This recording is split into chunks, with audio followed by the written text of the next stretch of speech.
Talk, and I am here with MRA student Brittany DuPree. It is such an honor to have you in this space, Brittany. Thank you for being with me today. I feel so honored and I'm excited and so yeah. I'm really excited to share your story.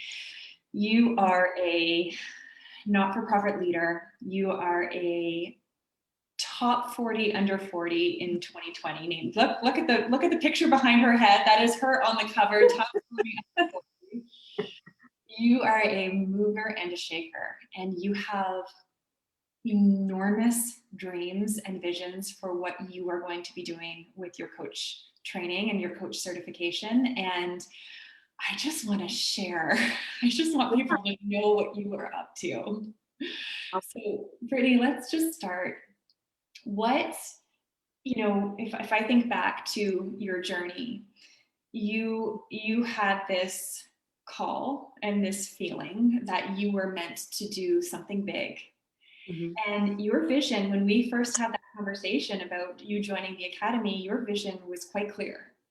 Yeah. Do you want to share that? Yeah, absolutely. So I've always been a person, I'll go back really quick. So I'm a survivor of domestic violence. And through that experience, when I was about 18 years old, I had something happen to me that propelled me kind of in my career and my kind of life's purpose, which is to always be the person who asks, do you need help? Mm-hmm. And so I took that kind of promise that I made to myself when I was 18.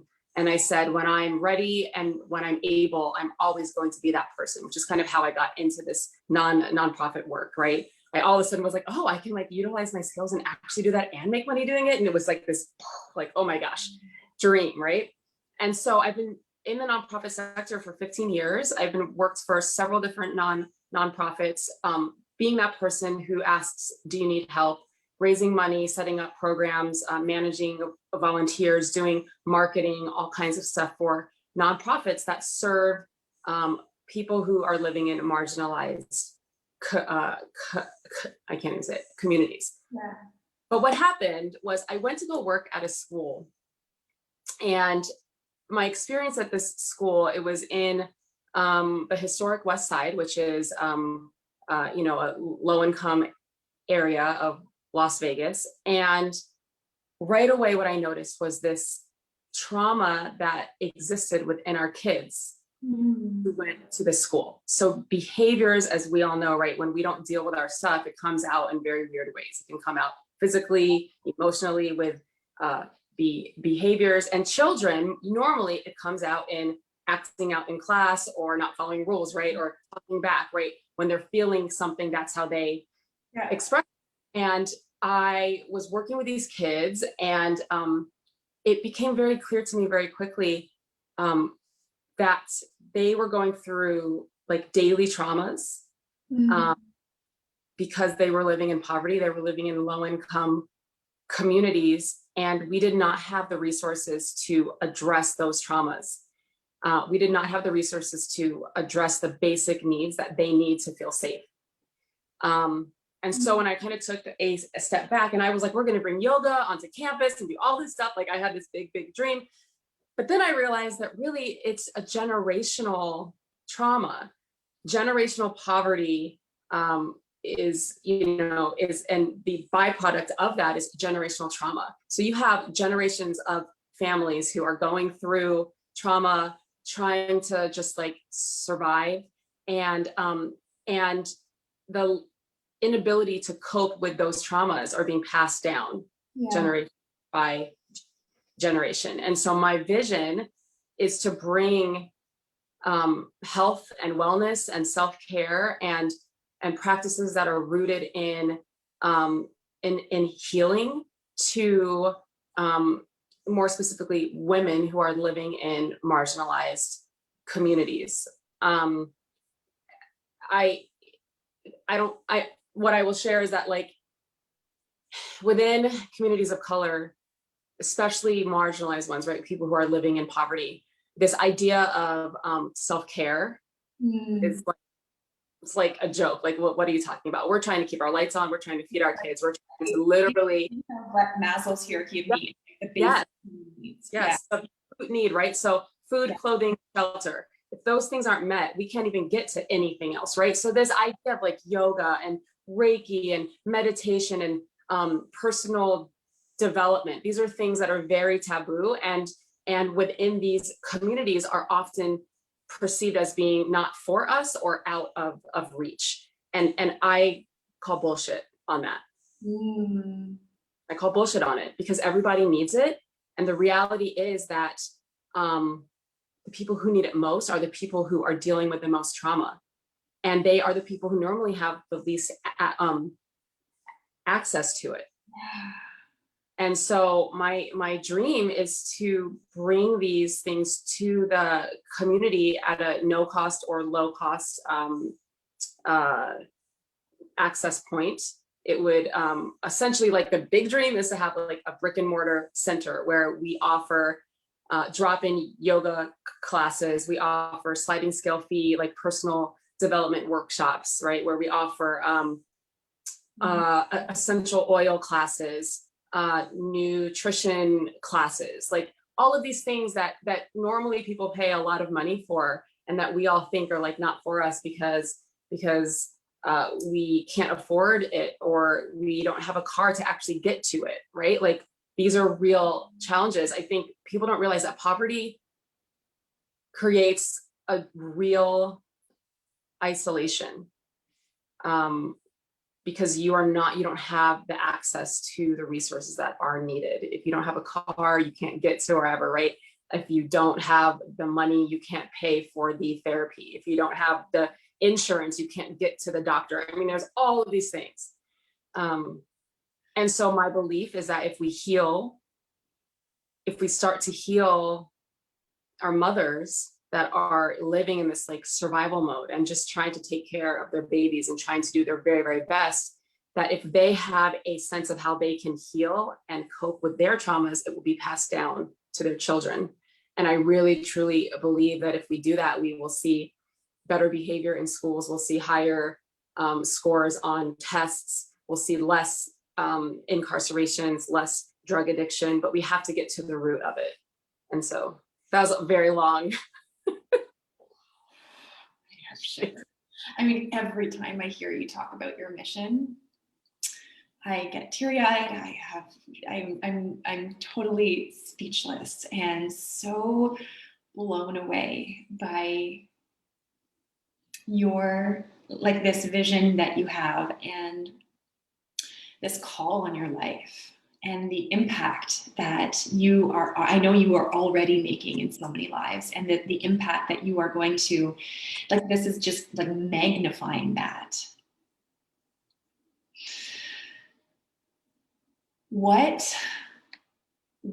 So if you even think back to, so tell me, how do you think that coaching, like, saying yes to even becoming a coach, how is this going to help you get there?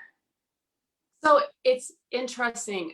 When I would talk to friends about, like, I want to do life coaching, or I want to do this, and they'd be like, just do it. Yeah. You are, just do it. And I'd say, yeah, I think it's irresponsible this is human beings, right? This is like the human work. And for me to go in and say, yes, I can give advice, but as I've learned, that's not what life coaching is. And I wanted to, like, do it right.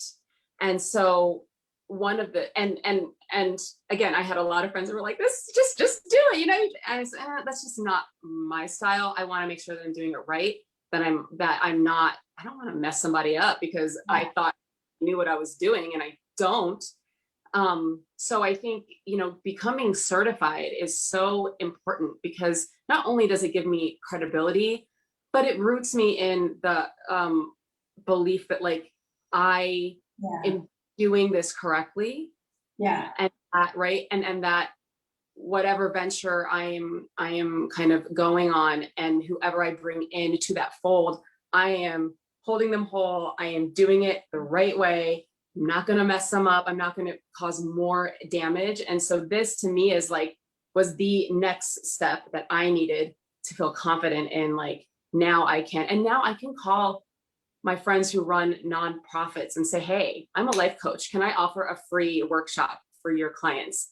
I would not be comfortable doing that if I didn't have a certification, but even more so if I had not found a program like the Mind Rebel Academy that was rooted in like what I believe in so much, which is that everyone is valuable and everyone is walking this human experience and deserves to be loved and seen and honored and to see their fullest potential come into reality. Yeah. And as coaches, it's so true. Like as coaches, we hold this, we are so privileged and so, it is such an honor to hold space for others. And it's such a responsibility. You're right. Yeah. And to be trained at world-class standards, just to even have that deep knowing that I'm committing to excellence in this craft, right? Yeah. I can stand firmly inside of that and know, and even know, especially in the work that you're doing, Brittany, is like to know where can I play? Like, yeah. What can I support? And then if you think about, and now I'm getting all sorts of ideas for your center, you've probably already thought about all these things, but if you think about where you can play, and then where other healing modalities, like therapists, or you're talking about other different like Reiki masters, or acupuncture, all these different things can kind of complement and treat the whole human, like mind, body, soul.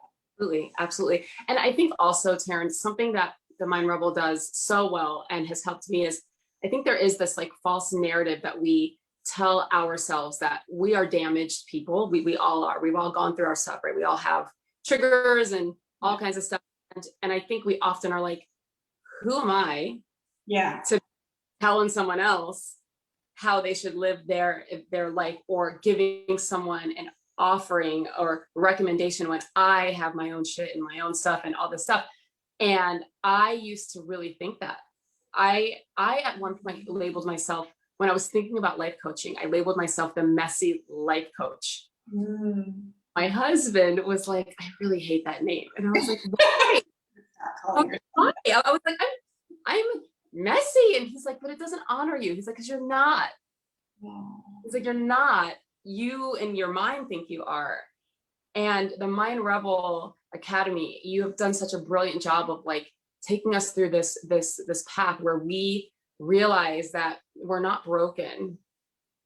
We're not broken, that our lived experiences, that our traumas have only really brought us to this point where we can, lean into who we are actually supposed to be.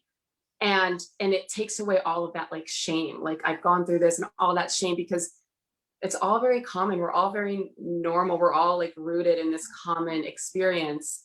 And so for me, it's helped tremendously, like giving me that fuel to go, okay, just because I went through this doesn't mean that I'm broken. It means that I can take that and I can use it as a superpower. Oh, yes. And I think that thought process that you had, Brittany, I hear it all the time. I hear this all the time. And that's actually sometimes a complete barrier for people to move forward, because they can't get past that. Yeah. Like, who am I to tell people what to do? I am this work in progress. And aren't we all though? Aren't we all works in progress? And aren't we all, what separates, people who do this, like, or who are really successful at being coaches from those who aren't, is this in kind of like this unprecedented commitment to your own personal growth and evolution. And because we are constantly growing and evolving. And when we can commit to our growth, what that means is like we can actually hold that much more space for others when they're inside the growth. And that's the mindset shift that happens, isn't it? Absolutely. I think I've always been like, I am always committed to self-growth, but I didn't really understand what that meant until I started this year. I'm like, oh, I've been like half-assing myself. Right. Now, really scratching the surface. Now I'm like, I'm in it. And the power that I feel that like I have like 3 clients, which is so weird to say. I'm like, I have clients, but I feel really confident and rooted in my power to serve them properly and to honor them properly. And I would not have had that if I hadn't gone through, especially the first 12 weeks of the practitioner training, for sure. Practitioner training is life altering. It's just like, whoa. Not only that though, Taryn, it's made me like a better mom, a better wife, a better, everything. I had a moment, I think during the holidays where I was like, I just don't know what am I going to do with this coaching thing? Like, did I spend all this money? I was feeling kind of, I don't know. And my husband says, and he goes, are you a better person? And I said, well, yeah. He goes, are you a better version of you? I said, yeah. And he goes, well, then it was worth every single penny. And I said, oh, okay. Yeah. Yeah. And that's like rooted in like my self-growth. Like I am worth investing in so that I can invest in others. Something magical also starts to happen when you align that thought that you just had, like, I am worth taking these steps. I am worth investing in myself for this vision. You have such a clear, crystal clear vision, and it's your call. It's like, this is bigger than you. This is far bigger than you. And I've witnessed you aligning your life to taking those steps forward. And I've also witnessed all these miracles starting to happen and all of these things starting to fall into place in your life in the most extraordinary ways. Yeah. It's amazing. It is. It's been quite a ride, and it's amazing what can happen in such a short time. I mean, it wasn't that long ago that we were starting this process, and I was like, okay, well, let's see what happens, and I have a new sense of calm. I have a new sense of understanding of like who I'm supposed to be and why I'm here. I've always known that, right? But I'm more grounded and it's much more clear. I was telling my girlfriends the other day that I said, I'm working a lot and I'm really busy. And I said, but I have such a clear vision for what I want. And it just makes me want to work harder. And I don't resent the work now, right? Now I'm like, there's a purpose and I can see it. Mm-hmm. I did not. Brittany, what would you say the biggest change has been for you? If you could like nail it down to one thing so far, what's the biggest for me? Yeah, has been, honestly, it's been understanding how our brains work and how our brains are wired. As a survivor of domestic violence and someone who has dealt with a significant amount of trauma, I'll get real personal. Like I was having like the same arguments with my husband over and over and over again. And he would be like, I feel like we are like this, like this, we just had this conversation. And I would be like, what are you talking about? I don't know what you mean. Like, And we had a class where you talked about like the neurological makeup of our brains and how we create these like data points and we pull from those to create these kind of false realities of what's actually happening. And that was probably the biggest aha for me because it released me and I went, oh, that's why I can't, that's why I have the same conversations, the same fight, the same this, and why I can't move past it. I am now able to, and it's not perfect, I work at it, but I am now able to like pause and go, oh, okay, is this for me or is this against me? Am I seeing this through the actual lens that it's happening? And that is not a skill or even a awareness that I had. Yeah. And it shifted how I approach my marriage, my children, myself. Like I can, like knowing that I have like a rebel mind and there's this little thing that triggers, like I can actually be like, okay, who's in the driver's seat? Instead, I used to be like, well, I guess we're going for a ride. Right. It doesn't matter. Right. Exactly. Wow. Totally. And so for me, and it's such it's a different kind of like freedom to have that kind of self-awareness and being able to like lean into it. Mm-hmm. And it takes time and we still have sometimes the same fight, but it's shorter because I'm able to go, oh, wait a minute. Wait. Yeah. Right. Yeah. Sorry about that. Yeah. All right. Sorry. Yeah. Becoming a coach changes the very fabric of your the way your brain works, changes the way you see the world, changes the way you communicate with people. It's so much more than just coaching clients, right? It changes everything. Yeah. With your personal relationships, like you said, with your kids, with your husband, with your friends, it unfogs the lens, and it puts you in this incredible space of personal responsibility and accountability that is very humbling. It's humbling for sure, because there are times where you're like, Yeah. I'm, but you have, because it's your responsibility to take care of you and to be your best self so you can show up for your client and for your family and for your life. Yeah. Brittany, for people watching this who are where you were months ago when we first talked, and feeling this call, feeling this potentiality for their life, feeling this call, and wondering if, is coaching the outlet for that? Like, could I become a coach? Could I do this? What would you say to them? I'd say yes. They say yes. I think there's a million reasons why we cannot do things. There's a million reasons why we can talk ourselves out of doing things, right? But the reality is, you can do anything that you want to do. Mm-hmm. You are, I think, again, something that I've learned so much through this program, and I'm still learning, is how powerful we actually are as human beings. Not only that, but women. Yes. As women, we are so powerful, and we deserve to stand in our power.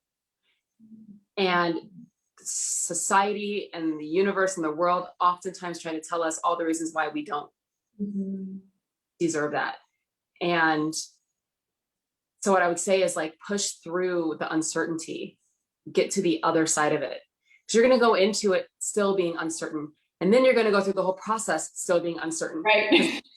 Process, like, it's not going to go away until you get to a certain point. So you have to learn to just, like, move through that and say yes to yourself, because you deserve it. I gotta tell you, Taryn, I'm so tired now of, like, seeing people who don't say yes to themselves. And I'm tired of it, because I know what it feels like now to say yes to myself. And I'm like, man, like, why I could have done this 5 years ago. Yeah. And when we do say yes, we become so supported, right? It's just like this unseen force starts to support us. And, like, people start to support you. And yes, it's an amazing thing. You start to attract what it is that you are doing. Yeah. Brittany, thank you so much for sharing your story. I am so excited to continue to watch this unfold, and to have you a part of the MRA to Dream. And so thank you. For anyone watching this, I'm gonna tag Brittany's name in the live, so you can follow along with Brittany's journey. And anyone watching this who can see themselves in Brittany's story and feels that call, we have a cohort starting in March, our next cohort of coach training starting in March. And we are, so I'm going to put our booking link to just book a discovery call with our director of admissions, who's also an alumni coach, who can walk you through the whole program and see, is this, like Brittany did, is this my next best step? Can this help me get to that vision? Yeah. And I just want to say thank you to you. You have created such an incredible program that empowers women in so many different ways. And you really have changed my life. And no matter what happens, if I build this big vision, or if I don't, I'm a better human being. I'm a better mom. And so I thank you for that, because yeah. Thank you so much, Brittany. Of course we were going to cry. I'm a crier. Tears. Yeah, absolutely. Thank you for that. It was beautiful.